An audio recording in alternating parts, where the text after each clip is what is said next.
JT Morgan here in New York City on a beautiful spring day after a brutal winter. So everyone is out today in Madison Square Park, one of my favorite places. I want to talk about the joy of being sober, but first I want to talk about the hell of addiction. You know, one of the ways that people have always talked about hell in our history is through Dante's Inferno. And for Dante, there were certain rings of hell. And that's an apt metaphor for addiction. We slowly work our way through the rings of hell until addiction is just a part of our life and every day something that we have to keep up, you know, this addiction. And it becomes a hell. In certain amounts, it gets worse and worse and worse as we get deeper and deeper into it. We always talk about it being progressive. If you haven't lived through it, then you have no idea what it is to wake up with the shakes, to find yourself in a shooting gallery with 20 other junkies, to know what it's like to sell your body in order to make money, or to leave your children alone so you can go get a drink, or to wake up on a Monday and find out you've spent your whole paycheck and you're broke, or that you've crashed the car and 2 people are dead because of it.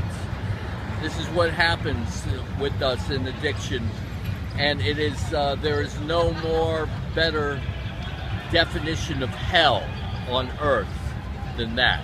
As addicts and alcoholics, we like drama, and that's why we are attracted to cities like New York City and Los Angeles, and that's why many of us are in very high stress occupations.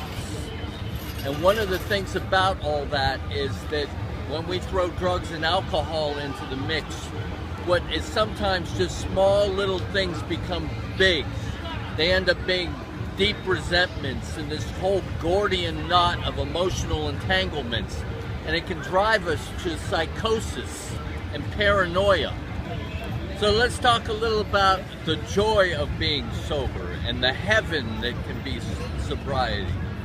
You know, we use a lot of terms like Shangri-La and Valhalla and all these other mystical terms that describe a higher state of consciousness here on earth. And for us addicts, it's called the pink cloud. And that's usually in the very beginning. After you've become sober, you've detoxed, you've gotten all this poison out of your system. Everything becomes brighter, things taste better, and the fact that you don't have ingesting all these poisons is just a miracle with itself. I always say to people, you know, ride that pink cloud as long as you can, because there will be a point where you crash. And that's why we have the telephone. That's why we stick together and talk to one another.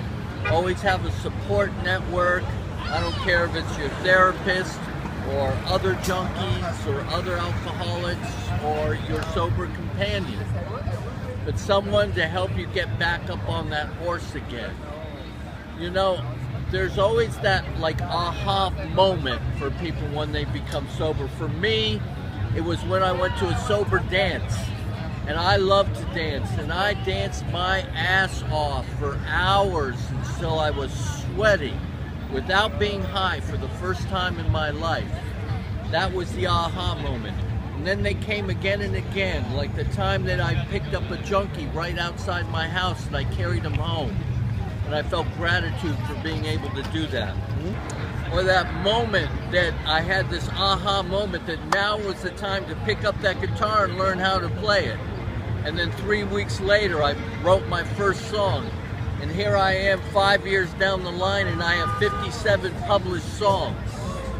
The joy of being sober is unlimited. I have a little saying above my door. It's by George Eliot. And it says, it's never too late to be who you might have been.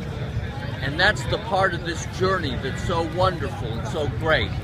Is that we redefine ourselves. We become that person we always wanted to be and always knew we could be. We drop our resentments and we live a brand new life. And that is truly the joy of being sober. God intended you to be joyful, not to be in misery. And that's why we call it badass.